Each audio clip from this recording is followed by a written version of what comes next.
Assalamualaikum warahmatullahi wabarakatuh.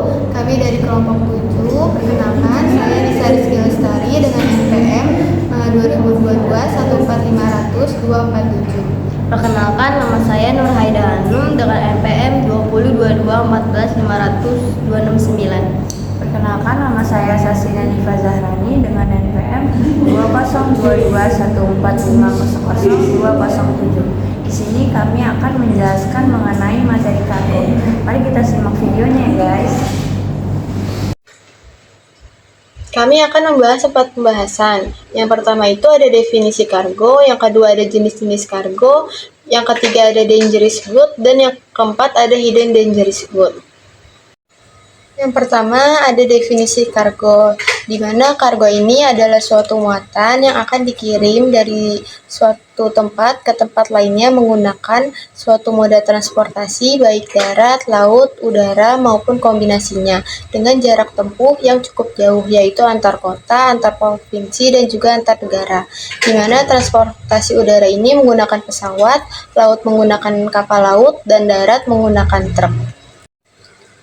Nah, jadi kalau kita melihat truk kontainer di jalan, kapal besar di pelabuhan, atau pesawat kargo di bandara, semuanya itu membawa muatan yang disebut dengan kargo. Kargo ini penting karena dia menjadi bagian utama dalam sistem logistik dan perdagangan dunia. Hampir semua barang yang kita gunakan sehari-hari, mulai dari pakaian, makanan, gadget, hingga bahan baku industri itu pernah melalui proses pengiriman kargo. Perbedaan pengiriman kargo via darat, laut, dan udara.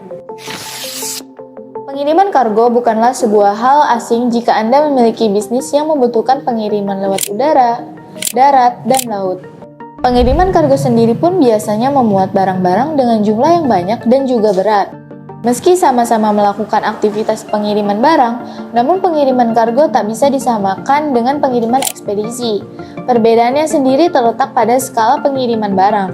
Pengiriman ekspedisi bisa dibilang sebagai pengiriman dalam skala yang relatif kecil, sementara sebaliknya, pengiriman kargo adalah aktivitas pengiriman yang memiliki skala besar.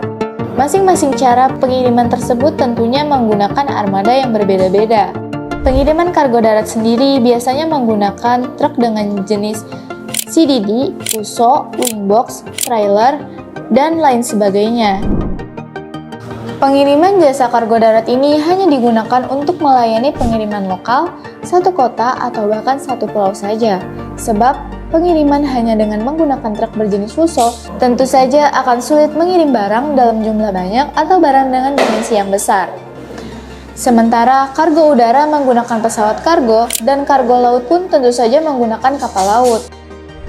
Dan untuk kargo laut sendiri menerima permintaan pengiriman barang FCL, yaitu pengiriman sekaligus menyewa satu kontainer full tanpa dicampur dengan barang milik orang lain. Dan LCL, yakni pengiriman sekaligus dengan ketentuan barang dicampur dengan barang milik orang lain. Selanjutnya ada jenis-jenis kargo. Sebuah asosiasi pengangkutan udara internasional dalam beberapa referensinya mengelompokkan jenis kargo ke dalam 2 golongan besar, yaitu yang pertama ada general cargo dan yang kedua ada special cargo.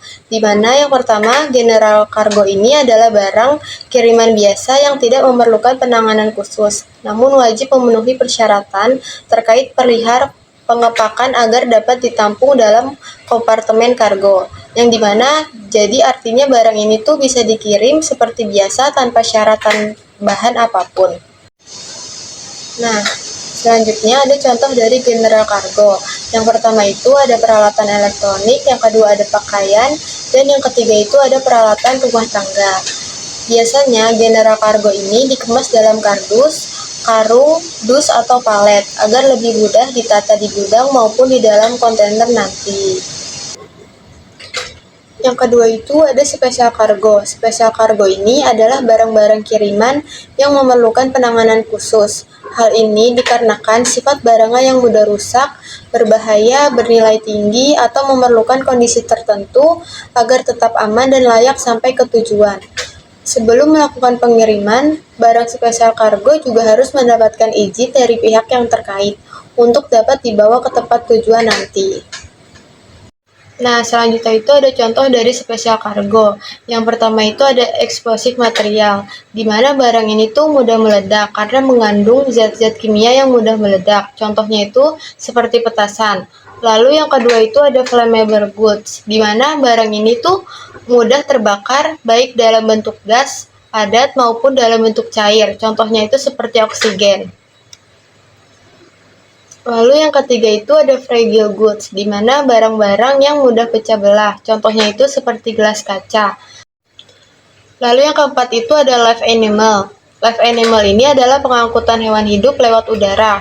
Contohnya itu hewan kucing. Lalu yang kelima itu ada perishable goods, di mana perishable goods ini adalah barang-barang yang diduga akan hancur dan busuk selama perjalanan, sehingga dalam pemuatannya itu harus ada bahan pengawet supaya tahan lama dalam perjalanan atau selama pengiriman. Contohnya itu seperti buah-buahan atau sayur-sayuran. Apakah kalian sadar kalau beberapa barang sehari-hari yang kita gunakan ternyata termasuk ke dalam kategori barang yang berbahaya? Kayak misalnya powerbank yang kita bawa ke pesawat, terus parfum atau hairspray yang sering kita gunakan, bahkan tabung gas LPG yang ada di rumah. Nah, barang-barang ini disebut dangerous good atau disingkat DJ. Nah, pada kesempatan kali ini saya akan menjelaskan apa itu dangerous goods, klasifikasinya, serta contohnya. Nah, di sini kita lihat dangerous goods adalah barang atau bahan yang dapat membahayakan manusia, properti, maupun lingkungan apabila tidak ditangani dengan benar. Karena sifatnya yang berbahaya ini, dangerous ini memiliki prosedur pengangkutan tersendiri demi menjamin keamanan dan keselamatan. Nah, semua prosedur tersebut diatur secara internasional oleh IATA Dangerous Goods Regulation atau DGR. Nah, di sini teman-teman bisa lihat ada 9 klasifikasi dangerous goods dan masing-masing punya ciri khas serta contohnya. Nah, di kelas pertama adalah eksplosif, yaitu bahan peledak. Barang-barang ini berbahaya karena dapat meledak jika terkena benturan, panas, atau tekanan tertentu. Nah, di kelas kedua ini adalah gases atau gas bertekanan. Nah, barang-barang dalam kelas ini bisa berbahaya jika bocor atau terkena panas. Nah, di kelas ketiga ini adalah flammable liquids, yaitu cairan yang mudah terbakar. Nah, di kelas keempat ini adalah flammable solid atau padatan yang mudah terbakar. Nah, barang-barang ini bisa terbakar hanya karena gesekan, panas, atau percikan api kecil. Nah, di kelas kelima ini adalah oxidizing substance atau bahan pengoksidasi. Barang-barang ini tidak selalu mudah terbakar sendiri, tetapi bisa mempercepat pembakaran barang lain. Nah, di kelas ke-6 ini adalah toxic and infection substance atau zat beracun dan menular. Nah, barang-barang ini bisa membahayakan kesehatan manusia maupun lingkungan. Nah, di kelas ke-7 adalah radioaktif material, yaitu barang yang mengandung zat radioaktif. Barang ini berbahaya karena bisa memancarkan radiasi yang merusak tubuh manusia dalam jangka panjang. Nah, di kelas ke-8 ini adalah korosif, yaitu zat yang bersifat korosif atau bisa merusak jaringan hidup serta benda lain. Nah, dan terakhir ini kelas 9, yaitu miscellaneous dangerous goods, yaitu barang-barang berbahaya yang tidak masuk ke kelas sebelumnya. Nah, selanjutnya ada contoh dangerous goods. Nah, contoh yang sering kita kenal adalah peluru. Meskipun ukurannya kecil, peluru mengandung bahan peledak yang bisa menimbulkan ledakan yang berbahaya. Itulah kenapa peluru tidak boleh dibawa sembarangan dalam penerbangan atau transportasi umum. Nah, contoh yang dekat dengan kehidupan kita adalah aerosol atau semprotan seperti air spray dan parfum spray. Nah, kalau yang aerosol ini berisi gas bertekanan yang bisa meledak jika terpapar suhu tinggi. Walaupun tampak sepele, barang ini diatur khusus dalam pengangkutan agar tidak membahayakan. Nah, contoh yang paling umum adalah bahan bakar minyak seperti bensin atau solar.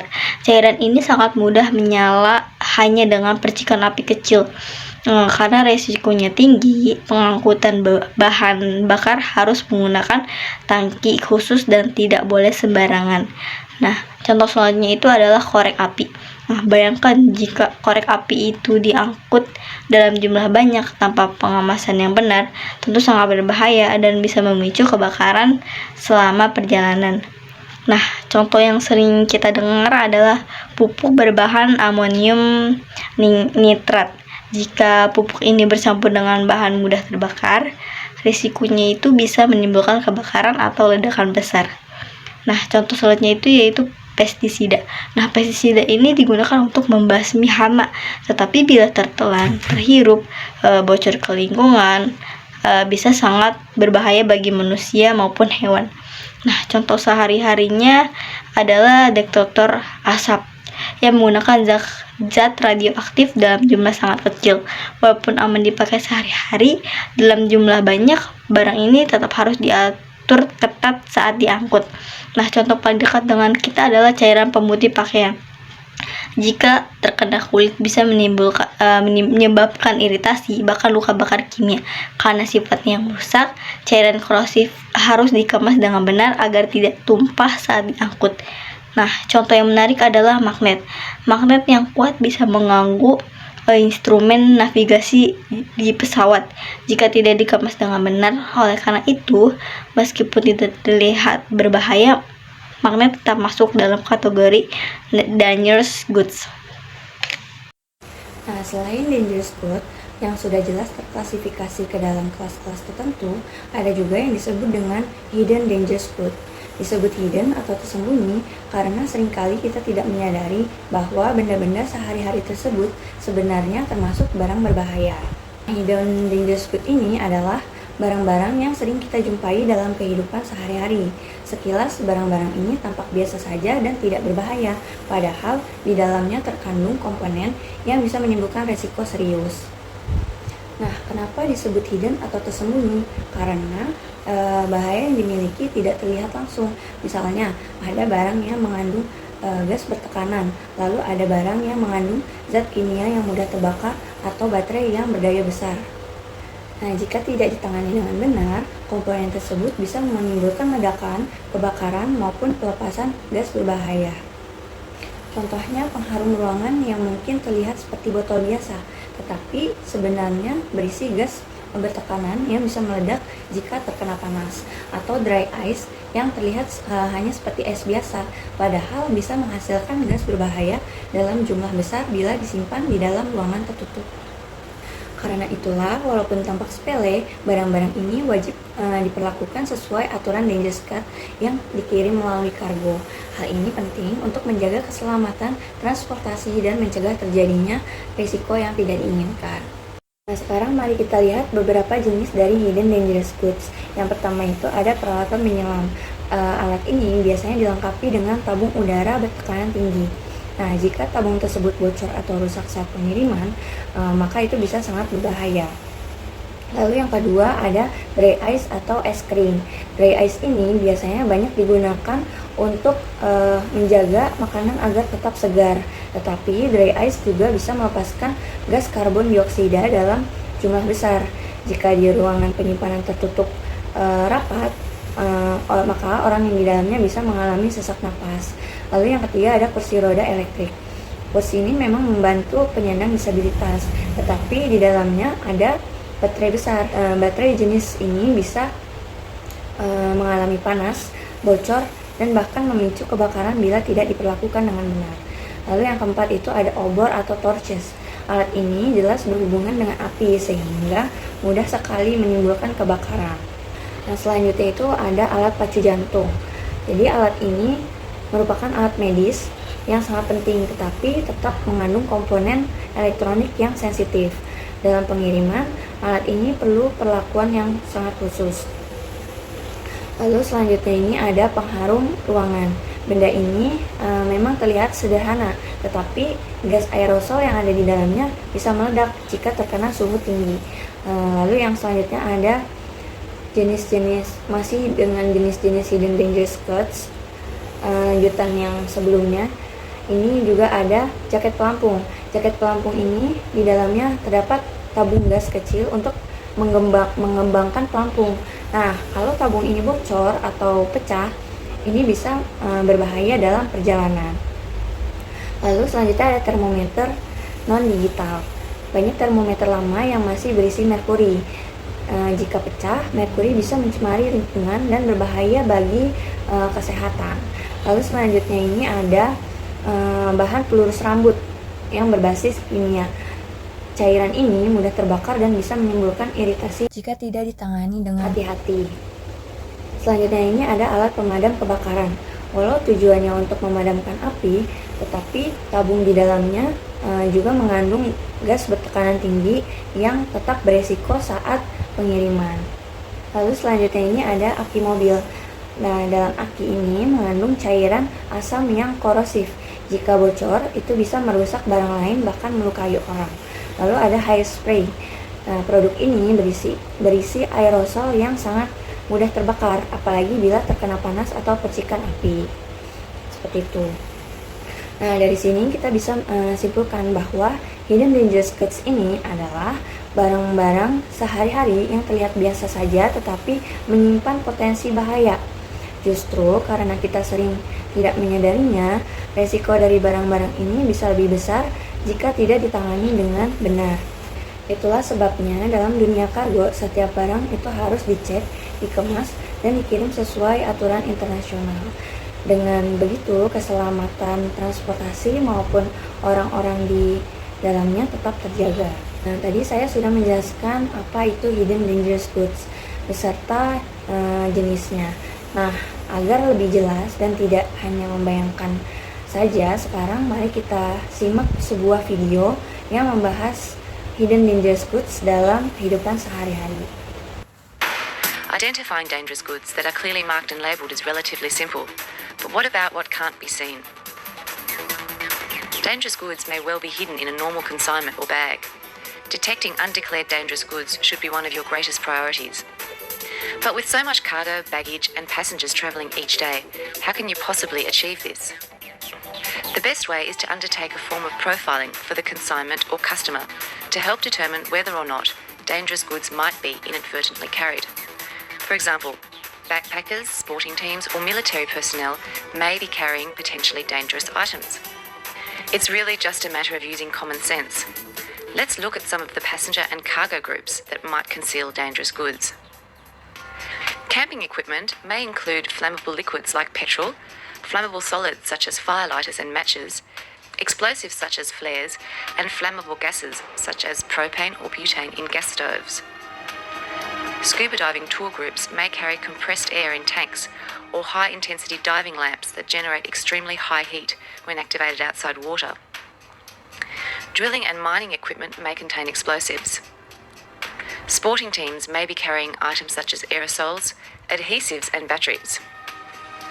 Tradespeople and mechanics have toolboxes that might contain explosives or compressed gases as found in nail guns, aerosols, adhesives, paints, solvent, and corrosives such as hydrochloric or sulfuric acid. Film and television crews may carry generators containing fuel, wet batteries, unprotected batteries, and even pyrotechnic devices for special effects. Even products used around the house may contain dangerous goods, such as paints, adhesives, aerosols, or bleaching powders, oven and drain cleaners.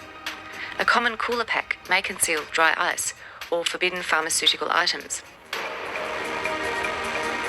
Airline personnel have a responsibility to report immediately any consignment or bag containing or suspected of containing dangerous goods and take the necessary action to ensure that these items do not find their way onto an aircraft. Flight and cabin crew are the last line of defence for dangerous goods that are not allowed into the passenger cabin. They must deal with these items immediately by reporting to the captain, who will coordinate the response. Sekian penjelasan dari kelompok kami, kurang lebihnya mohon maaf. Wassalamualaikum warahmatullahi wabarakatuh.